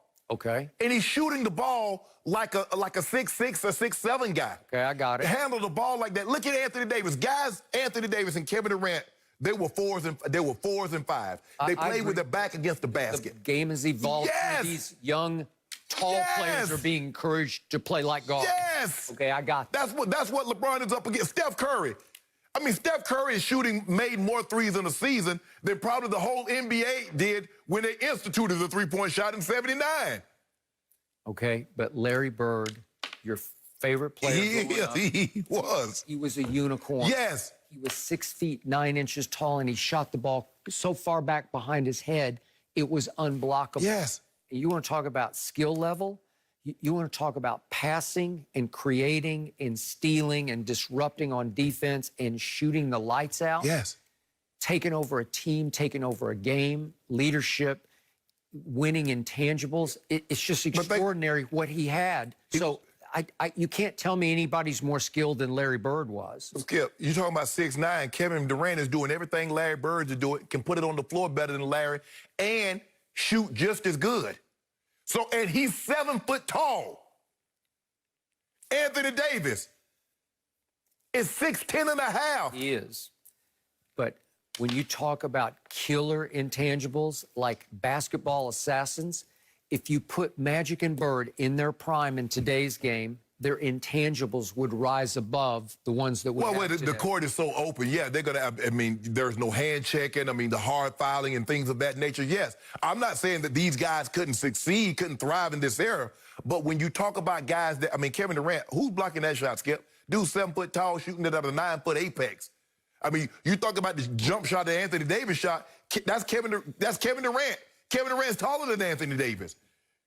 Okay, but Charles Barkley continues to say on TNT, Anthony Davis wasn't born with a killer mentality. I can't tell. Well, he made a shot the other night, and he shot it like he meant it, and I will give you that, but there are times it comes and it goes. So let me ask you. What did AD tell him when Charles asked him about it after the game? Yeah, I don't always, what was this term? Like, I don't focus. You said sometimes I overthink it. Yeah. I come in, try to do the right. I overthink. Right. But Skip, let me ask you a question. He drifts, he comes and goes. Skip, can I ask you a question? Can you have a killer mentality if you never killed anything? Because there's a lot of people talking about they got killer mentality and they ain't got no championships. And there's a lot of guys that didn't have killer mentality and got championships. So which would you rather have, killer mentality and no wins, or wins and no killer mentality? Well, we're talking about killer mentality, MJ, Magic, Bird. It's hard to argue with that. LeBron got 3. Steph Curry got it? See, this notion is that, it's just how we perceive someone. Our perception of a person is our reality. Even though that might not be the truth, your perception is your truth. It might not be true in its totality, but that's your truth, and so that's what you believe. People believe that LeBron James does not have killer mentality because he's not scowling and he's not shoving people down. You don't get to where this man got without being ruthless. I don't know about that. It's hard. No. Supremely gifted. There are a lot of people gifted. People have this notion that you look at Magic, and Magic is always smiling. You see the thing. Okay, Hold on. I'll give you another example. Did Isaiah have killer mentality? And they hated him for it. He did exactly. I was talking to Isaiah a couple of weeks ago. He said, when I was not making the finals, Shannon, I went to every NBA finals. And the Celtics and the Lakers allowed me access to see how they did things. So I took what they were doing, how they did it, and I brought it back to the bad boy Pistons. And it was now I'm doing to them what they had done to the league. Yep. I get frowned upon. I get hated. He learned it from Magic and Bird. Skip, you know how they played. Skip, there was no love lost between those two teams. They hated each other because for the longest time, that was who was going to win the title. Yep. There's a reason why one got 17 and the other got 16. And the one that had 17 kept the one that got 16 from winning a lot of them because they beat them like 7 straight years in the NBA Finals, Skip. So for me, LeBron got killer mentality. AD got it. So what they going to say when we win the title this year? Cakewalk. There you go, see? To be. Okay, now the cake. Well, it already is. No, Skip. So look, here's the bottom line. If we could time machine Larry Bird, Magic Johnson, Michael Jordan in their primes, at whatever their best year was, age 23, 4, whatever, Right. and we could put them in today's game, they would dominate today's game, just the way they dominated in the 80s. And what about LeBron? Can you imagine? Because you got to realize he's 30 pounds heavier than Magic Johnson. Yeah. He's faster than Karl Malone. He got the Mel Malone, but he got a mailman's body. He got Magic Johnson's ability to see the whole court. And he can fly. Do you see him still elevating, Skip? They say he's not supposed to be able to do that at 35. I got it. Although 35 is at 43. Well, have we ever seen another 35-year-old jump that high and be that athletic? In year 17? Name the time. All I know is if you took LeBron back into the 80s as he is, take him in his prime, and took him back to 1980, start right there. Oh, he'll dominate. His mental toughness would get tested because it was football, basketball. But Skip, the thing is that you have to evolve with the times, obviously. And I tell people this all the time. I was like, there's eras to any sport, Skip. And if you played in that era, you had to adopt that mentality or you couldn't play. Couldn't play. It was as simple as that. You covered this game in the 70s and 80s, and you know the physicality that was involved with it. They would literally take your head off, and that was not a flag. That was not a foul. Nope. They just get up. And just like basketball, play through that. Kevin McHale snatched Kurt Rambis out the sky by his neck. Skip, Larry Bird punched Bill Laimbeer in the face. He did. And nobody got ejected. Nope. Nobody got ejected in either situation. You snatch somebody out the sky right now, Adam Silver give you at least 10 games. Yeah. So nope.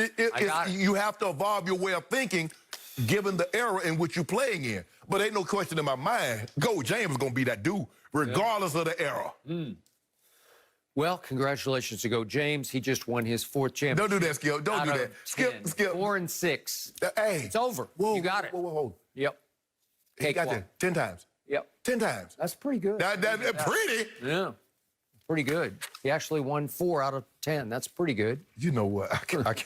It's not exactly 6-0 with 6 MVPs. Outside of those Celtics team, only Kareem can say I've been to that many. Only Kareem. Only Kareem. Yeah. And Isaiah say when it's all said and done, he gonna be the GOAT. But he gonna pass Kareem. That's Isaiah's GOAT. You know, Isaiah has no personal stake in this. Whoa. See, you see what you do? You do that every time. When somebody says something that's not as beneficial as you like it to be to Jordan, they got to axe the grind. Why that man can't have his opinion? Isaiah's got like 8 axes. He ain't got no axe to grind. He said, I busted head. He said, check my record against all of them. Isaiah said, I put my record, check my record against them. Especially that guy in Chicago. I kept him from eating a lot of nights. Yep. At the NBA Finals, I kept him from eating a lot of times. And he finally just dropped the hammer. They say, Isaiah said, we got old. No mercy. Sunday, we've got a huge doubleheader on Fox. First, the 49ers take on the Giants or other regional action. Then Dak and Zeke play the Cowboys against Russell Wilson and the Seahawks in America's Game of the Week. Check local listings for the games in your area or watch it on the Fox Sports app. While the Patriots lost a close one on Sunday night to fall to 1-1, Cam Newton's high level of play in the first 2 games has taken most of the league by surprise. The former MVP has scored 4 rushing touchdowns already this season, and his 397 passing yards against Seattle was the 3rd most of his career. So, Shannon, can you make a case that this Patriots team is actually better off with Cam over Tom Brady?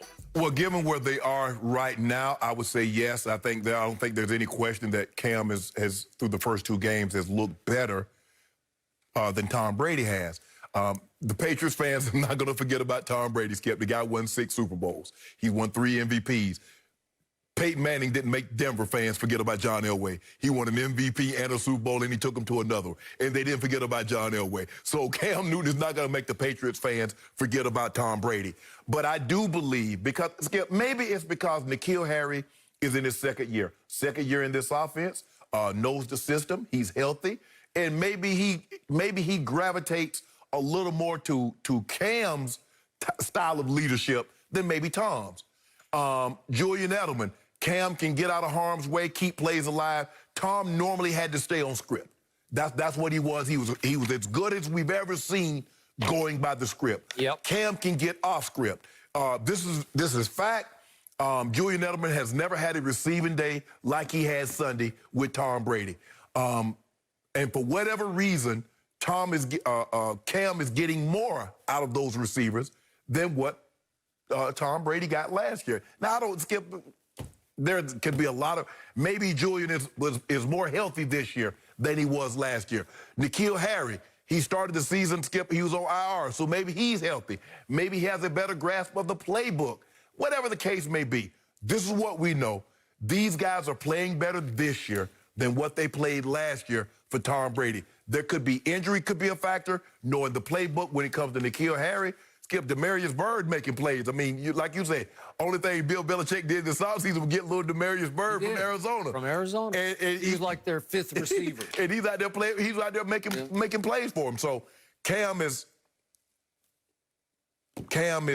played unbelievable. He shocked a lot of people with how well he's playing. And at the end of the season, if he can keep this going, he will be able to look back and say, I told you so. And a lot of people, and there's going to be a lot of owners looking at their general managers like, we could have had that guy for like $1 million or $2 million, and we stuck with this, and they're there, and we're here. Yep. So for me, Skip, maybe it's injury, maybe it's the knowledge of the playbook, but these guys are playing better with Cam than they played with Tom last year. So far. Great. So far. So I do not want to take an ounce away from what Cam Newton has pulled off his first 2 games in New England, because the pressure is extraordinary. Yep. And I told you I can count on one hand the humans who could have stood up to that pressure. And you'd have to go to Drew Brees and Aaron Rodgers. Right. That's what you'd have to do. Yeah. This is replacing the GOAT, opening day in Foxborough against a division rival, albeit Miami. But it's still... The pressure it's incomprehensible. But Cam Newton, yeah, he knows pressure. Yep. he was competing with Tim Tebow at Florida for that job. And then he went to Blinn Junior College, and all he did was win the national championship. And he goes to Auburn, and all he did was win the national championship and the Heisman Trophy. And then all he did in Carolina was he won the MVP 5 years ago. It's just hard to win an MVP, and it's hard to get a team to the Super Bowl, and he did that. Didn't play great in the Super Bowl, but it was just because Denver played a lot better. Correct. That was it. It was Von Miller's day, not Cam Newton's day. Okay, so what he did against the Dolphins, extraordinary to me. He was really good. He didn't throw it much, but he ran it great. He looked healthier than he's looked in about, well, since the MVP year, to me. And then he goes to Seattle on a Sunday night, albeit in an empty, what is it? Is it still CenturyLink? Yeah, CenturyLink. Okay, so it's empty. No 12th man. But he puts on the show of shows on Sunday Night Football. That's the best I've seen him throw the football since his first year in the league. Now, I'll eclipse the MVP year. I'm talking about the first couple of, he had 3 games in his first 4 in this league in which he threw it that way. And he threw for 422 at Arizona and 432 back home against Aaron Rodgers in Carolina. And then the 4th game of the year, he went to Chicago and it was 379. And we're all thinking, what have we wrought here? like this guy is going to throw this league for a loop. And then that was it. He never really got close to those kind of numbers again. Until Sunday. Yeah, until Sunday. And he started to run with it more because he can. And we talked about how he, quote unquote, died for the cause in Carolina, and I believe he did. But, man, you want to talk about heaping pressure on him? After 2 games, are you ready to say he's better than Brady was last year? Because that is a mouthful. No. It's way too early. You still got 14 games to go. Okay, you got 14 games. So I want to tell you how high the bar was set last year. And again, you have argued with this, but I'm going to plant my flag on this one more time. All Tom Brady did last year with diminishing talent, really on both sides of the ball, was he helped lift that team to the 2 seed. On the final day of the year, they're playing Fitzmagic at home, and the Dolphins are starting to heat up. They're starting to be dangerous. And obviously the coach of the Dolphins used to coach for Belichick, and they come in there ready to play and know what's going to hit them between the eyes. So it was a battle. And Tom Brady, over about a 4-minute stretch of the 4th quarter, did what he's always done. And he drove that team 60 yards in 8 plays for the touchdown that put them ahead 24-20. And he completed 4 out of 5 passes. And I'm not saying they're great passes, but I think we still have them. But you can see what he did. This is Tom Brady. This is what he always does, game-winning drives. So the first one's just a little one to James White, and then the second one's to Ben Watson, just a little one, but he's moving the chains.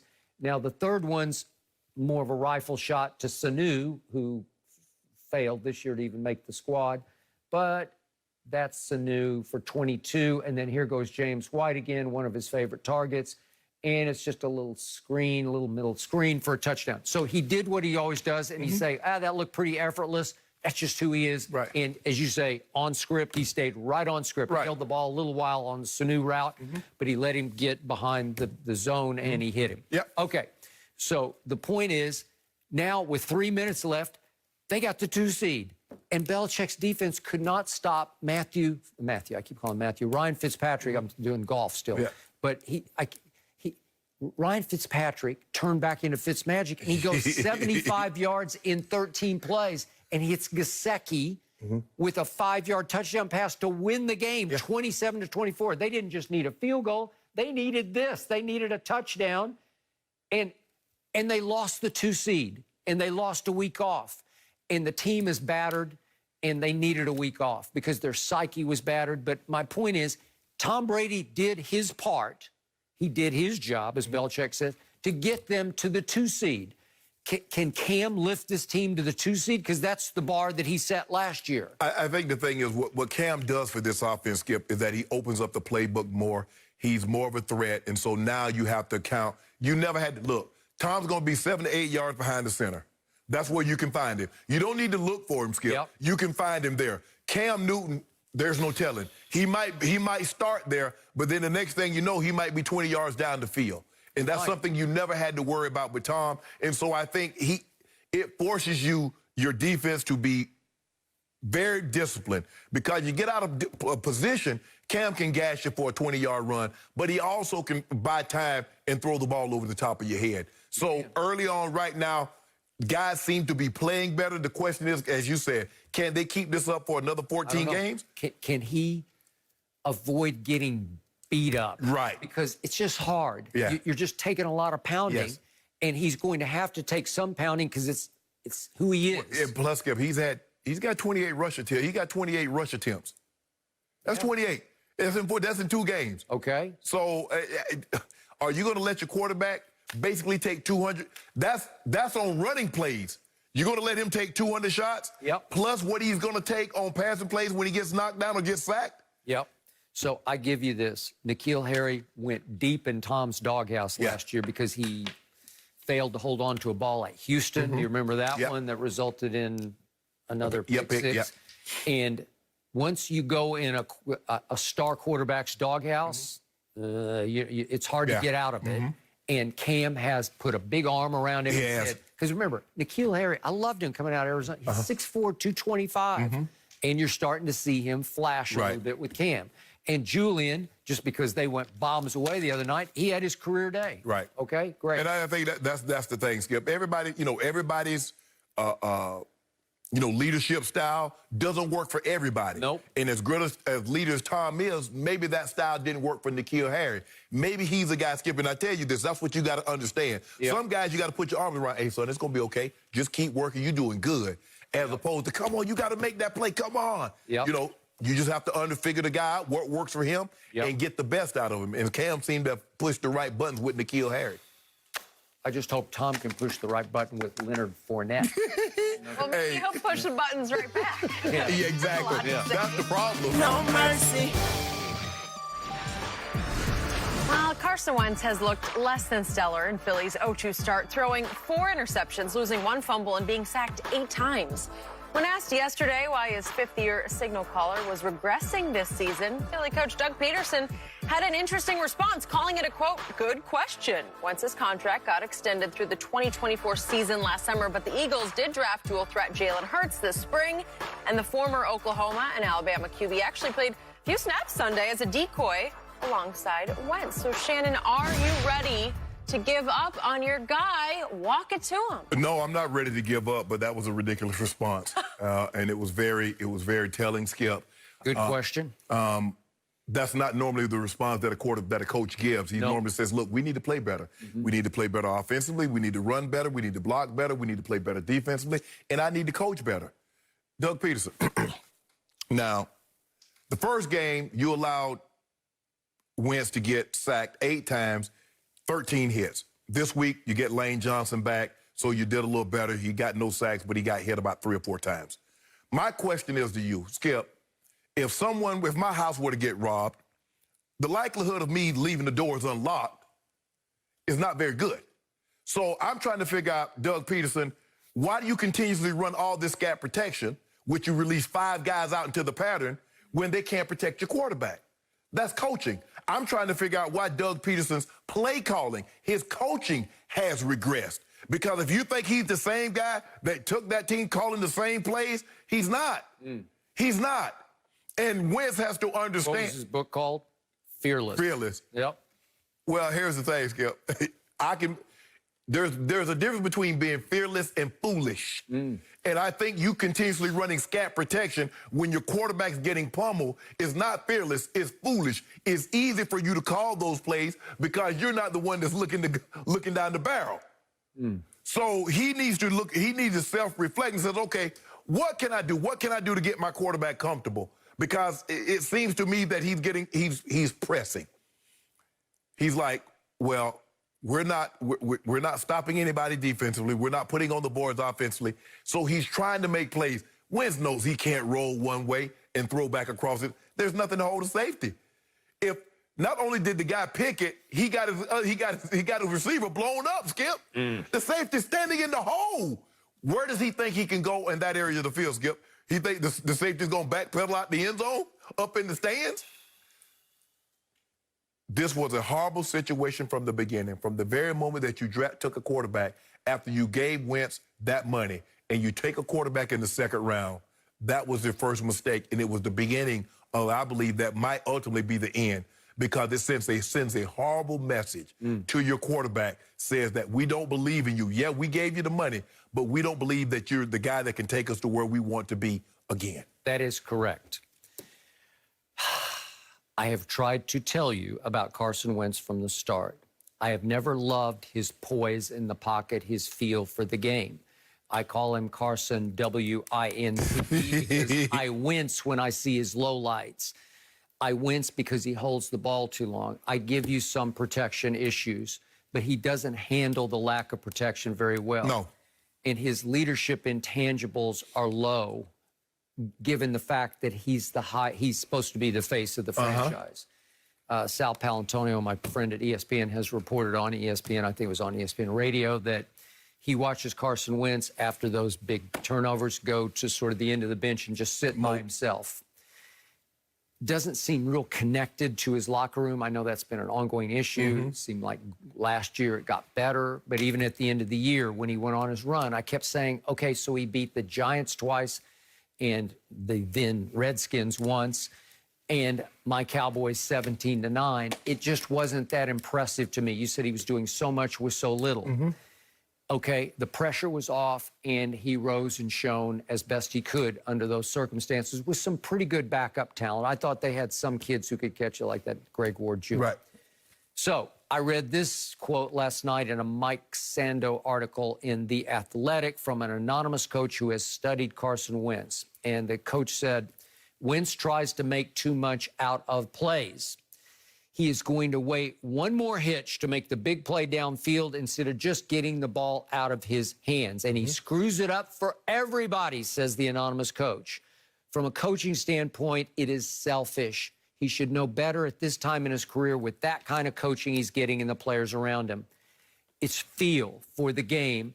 It's trying to throw a home run every time, and you can't in this league. But here's the thing you have to understand. He could get away with that at North Dakota State. Definitely. He was the best player. So you can hitch, and you can go for the big play because you could overcome it. Because you know there's a reason why they won like 6 or 7 of the last 8 FCS titles. Because they normally have the most talent. Well, if you're not the most talented team, you can't, especially when you're struggling on both sides of the football, you can't make those mistakes. You can't.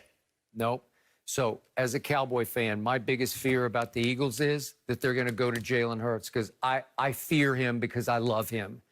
He is special as a competitor and a leader. And that's what I saw not only at Alabama, but I definitely saw it at Oklahoma last year.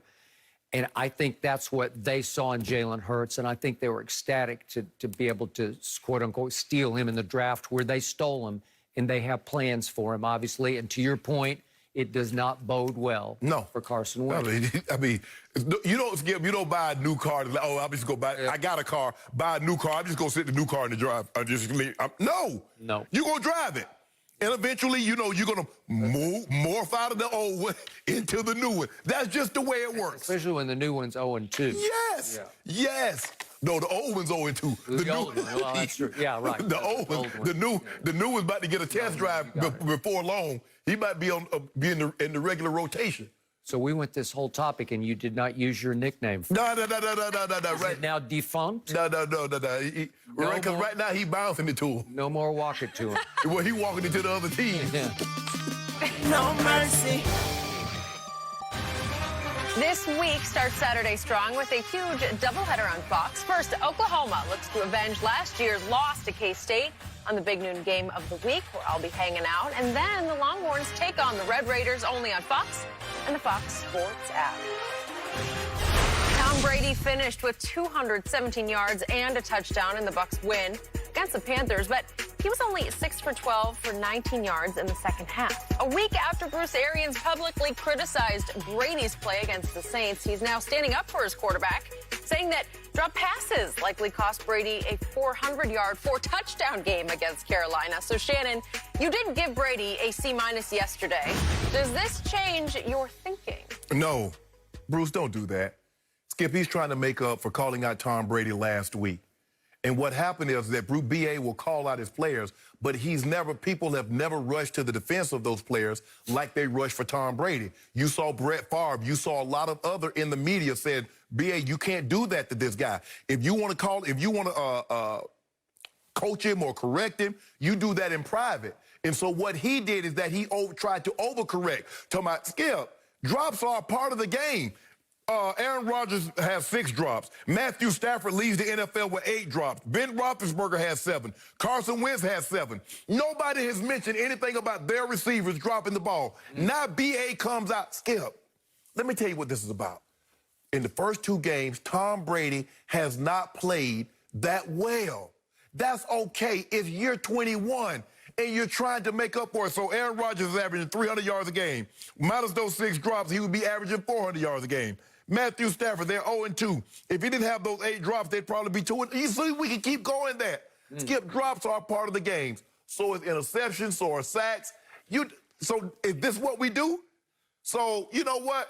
You know what, John Elway, man, you messed me up.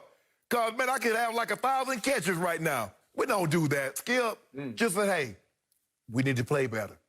And leave it at that. But don't try to overcompensate because you called out Tom Brady the week before and you caught so much criticism.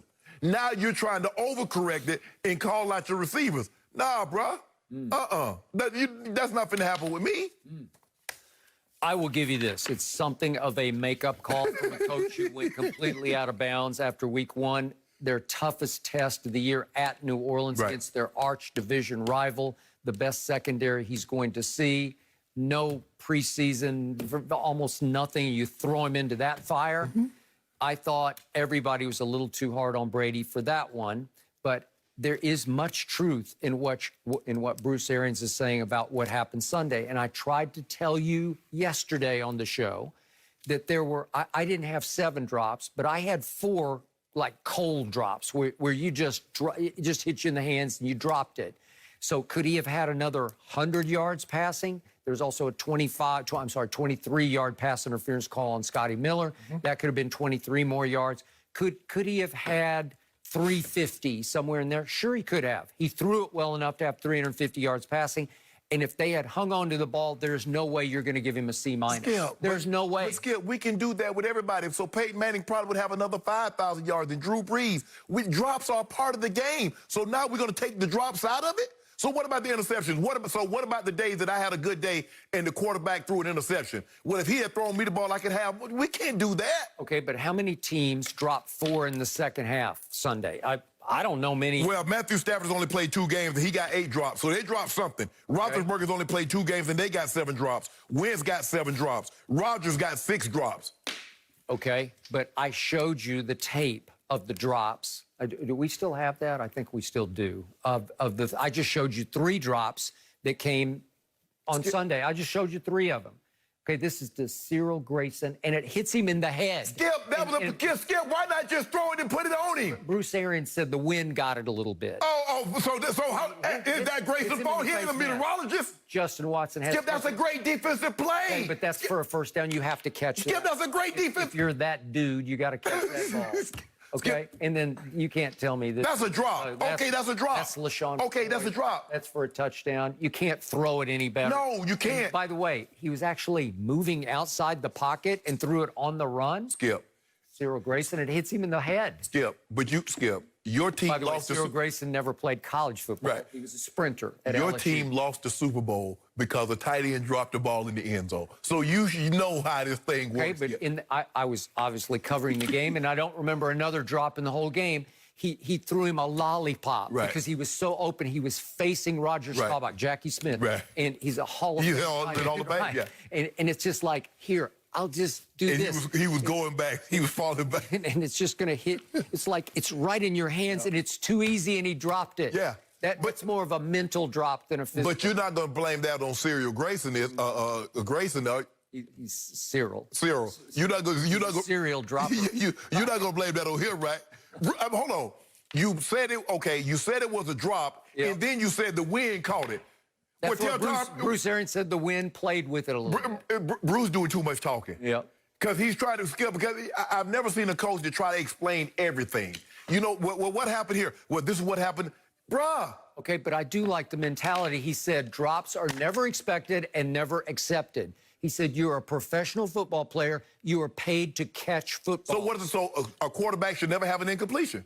He should never have to throw the ball away. He should never have an interception. Okay, but it's much easier to catch a football than to throw an interception. Why? You know where you want. Hold on. First of all, I got a dude hanging all over me. You're throwing it on the sideline. I got to jump up in there. How many times you got to jump up in there and throw a pass? But we're not talking about jumping up in the air. We're talking about balls that hit you in the hands that are dropped. Hold on, Skip. We both got jobs to do. That's why you make the big bucks, right? How many did you drop? I dropped my fair share, Skip. I didn't catch it. You didn't, or you wouldn't be in the Hall of Fame. Skip, If you were a ball dropper, you wouldn't be in the Hall Skip, of Fame. I did drop some passes. I caught more than I dropped. I'd say. Yes, but okay, but this notion, Skip, what made me the player I became, I dropped a touchdown in the south end zone that would have given us home field throughout the playoffs. Got it. But I came back and I had to make up for it. In '97, I caught, the play that gave us a first down, and in Baltimore. Okay. You make up for it, Skip, but it happens. Okay, but Bruce said we don't throw a lot of balls to the tight ends. We throw them to the wide receivers. Right. So he's even eliminating your position, saying you're not expected to catch as many balls as wide receivers are expected. Therein lies the problem, because he's already dictating where the ball's going to go. And you see, I'm throwing it to the open. Tom likes to throw it to the open guy. He does. Skip, he's made his living throwing to the tight end and the short stuff on the inside. Well, once upon a time, That's what I'm saying. Gronkowski, yeah. Right. With Hernandez, but Skip, he throw it to the tight. Look at Wes Welker. He made Wes Welker and Julian Edelman famous. They wasn't catching no go balls. They was working all in the slot. Well, Wes should have caught one go ball in the Super Bowl. We might be having a different conversation. You said it. Tom threw it behind him. It was a little high outside, but was it catchable? No. I will not call it a drop, but was it to be caught by a wide receiver? Tom Brady had no pressure. He had nobody in his face, nobody around his feet. Deliver the ball. You're paid to make throws. No mercy. Well, Skip's Cowboys celebrated their miraculous comeback win Sunday. The feeling on the Falcons sideline was one of disbelief. That went all the way up to the owner's box, as Arthur Blank told a radio show Monday that the players on the Atlanta sideline, quote, didn't clearly understand what the rules were and exactly what they had to do on the infamous onside kick recovery. Meanwhile, Falcons coach Dan Quinn asserted that his players definitely knew that they could recover the ball before it went 10 yards, but simply didn't make the proper play on the spinning kick. Shannon, which explanation do you believe here? Looking at that film, Skip, I'm more convinced than ever they did not know the rules. Really? It looks to me as if they thought they could not get the ball until they went 10 yards. No, the team that's kicking the ball can't touch the ball until it gets 10 yards. You can get the ball at any point in time. Now, if you touch it and it doesn't go 10 yards and they get it, it's their ball. But they're backing up, letting the ball go 10 yards, Skip. So that tells me they do not understand the rules, that they can scoop the ball up or just fall on it before it reaches 10 yards. Well, that's what Arthur Blank said, that Dan Quinn's players did not know the rules, right? Yes. So that's really refreshing. Really bad, okay. Yes. I do agree with the theory that I read yesterday from Chris Jones, the Cowboy punter, who said that nobody has ever seen a ball kicked like that, where it's spinning helicopter style sideways. You never practice against it because nobody's ever tried it in a game. Correct. So his theory was that the Atlanta players did know that you have to fall on it, but no one of the single 5 players who had shots at it had the guts to try to corral it, because if you fall on it, the odds are you might not be able to come up clean with it. Well, see, the thing was, Skip, what we practice in training camp and during the season is how to recover it. Is that you don't fall directly on it because it's going to squirt. You go to the side and curl up under and curl up over it. But maybe it was so scary looking that no one player had the guts to say, because you could blow the game if you fall on it and don't come up clean with it. Skip, it's a lot of pressure. And you want to put your guys on there with the best hands, but you also want to put guys up there that'll block if they have to block, because you're going to have to knock people off. Because Dan Quinn said the first 3 are supposed to go pick somebody out and hit them. That is correct. And the next line is supposed to catch the hop, but it wasn't hopping. And the thing is, Skip, those guys, you're not supposed to back up. They're supposed to go forward. Julio is supposed to run forward and get on that ball. Okay. But they're all standing there looking at it backing like, up. who's got the nerve to try to jump on this football? Skip, we're taught unless the ball is kicked over your head, you don't retreat. You go forward and let the guys behind you recover it. I don't mistake. All right. That is it for Undisputed. Thank you for watching. We're back same time tomorrow. Have a good one.